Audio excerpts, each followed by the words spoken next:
향리민 여러분 안녕하십니까? 경주에서 두 차례 강진이 일어나면서 우리나라의 활단층의 존재도 밝혀졌습니다. 앞으로도 같은 지진이 일어날 가능성이 있다는 얘기입니다. 학내에서도 지진이 일어났을 때의 대비책을 생각해야 할 때입니다. 9월 마지막 주 SUB 뉴스 지금 시작합니다. 최근 발생한 강진으로 인해 지진 발생 시 행동 요령에 대해 관심이 높아지고 있습니다. 우리나라에서 지진 발생 시 행동 요령에 대해 김성주 기자가 알려드립니다. 땅이 갈라지고 건물이 흔들립니다. 갑작스러운 지진에 당황한 사람들이 건물 밖으로 뛰쳐나옵니다. 가게에 전시된 물건들도 진동을 견디지 못하고 떨어집니다. 지난 12일 경주에서 5.8의 강진이 일어났을 때의 모습입니다. 한반도가 이번 강진을 통해 지진 안전지대가 아니라는 것이 밝혀졌습니다. SNS에 지진 대피 요령이 올라오고 지진 발생 시 사용할 구호물품 사진이 게시되는 등 예상치 못한 재난에 대한 국민들의 관심이 높아지고 있습니다. 기상청 홈페이지에 게시된 지진 대피 요령은 가벼운 지진에 대처하는 방법입니다. 한반도에서 4.0 이상의 지진이 일어난 것이 최초인 만큼 강진에 대한 대비가 필요합니다. 고층 건물에선 야외로 대피하는 것이 어렵기 때문에 실내 안전지대로 대피합니다.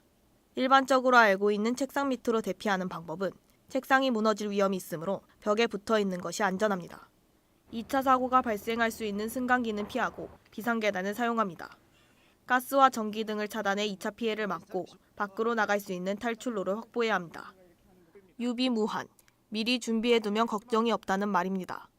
지진 대피 요령을 익혀놓는다면 지진 발생 시에도 안전한 대처를 할 수 있습니다. SUB 뉴스 김성주입니다. 지난주 우리 대학 학생회가 앞은 많은 학생들로 붐볐는데요. 여대생 커리어개발센터가 주최한 메이드 행사가 열렸기 때문입니다. 그 현장에 민경원 기자가 다녀왔습니다. 지난 22일 여대생 커리어개발센터의 주최로 올해로 두 번째 메이드 행사가 개최됐습니다. 이번 행사에선 판매 수익금을 기부하는 W마켓과 호신술 배우기를 비롯한 의미 있는 프로그램들이 열렸습니다. 특히 이번 메이드 행사의 주제는 내 몸은 내가 지킨다로 호신술 배우기가 핵심 프로그램으로 개최를 했습니다. 정말 어려운 상황에 처해 있을 때 저에게 도움이 될 것 같은 받은 시간이었습니다. 이 밖에 여학생들이 주의해야 하는 질병 예방 교육과 놀거리 프로그램인 뽑기와 인형 판매 행사도 진행됐습니다. 위험한 상황이 왔을 때는 오늘 이렇게 간단하게 알려드렸던 지식이나 동작을 가지고 위험한 상황에서도 스스로를 잘 지켰을 수 있으면 좋겠고요. 또 학교에도 이렇게 굉장히 좋은 프로그램이 많다는 것을 알고 많이 참여해 주셨으면 좋겠습니다. 매 학기마다 여성을 위한 뜻깊은 주제로 돌아오는 메이드 행사. 다음 학기엔 어떤 주제로 우리를 찾아올지 기대가 됩니다. SUB 뉴스 민경원입니다. 9월 마지막 주 SUB 간추린 뉴스입니다.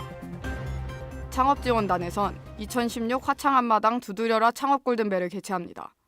일시는 오는 29일이며 장소는 국제문화 컨벤션관입니다. 우리 대학이 최근 4년간 정부 지원 사업을 다수 확보하며 경쟁력을 입증했습니다.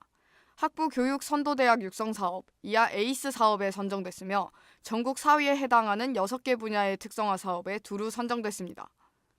국제교류어학원에선 월드스타 양성 프로그램을 개최합니다. 일시는 오는 28일 오후 6시며 장소는 대학본부 1층 창조실입니다. 우리 대학 인력개발원에선 캐드 자격증 취득과정 교육생을 모집합니다. 신청 기간은 오는 29일까지며 우리 대학 재학생이라면 누구나 신청 가능합니다. SUB 뉴스 김지혜입니다. 단풍놀이를 하기엔 이른 시기지만 가까운 순천만에서 특별한 단풍놀이를 할 수 있습니다. 바로 갯벌의 단풍 칠면초인데요. 초록빛의 칠면초는 성장하며 소금기를 머금고 가을이면 붉은빛을 나타냅니다. 초록갈대숲과 푸른 바다 그리고 붉은 칠면초의 조화로 가을의 여운을 즐겨보는 것도 좋겠습니다. 이상으로 뉴스를 마칩니다.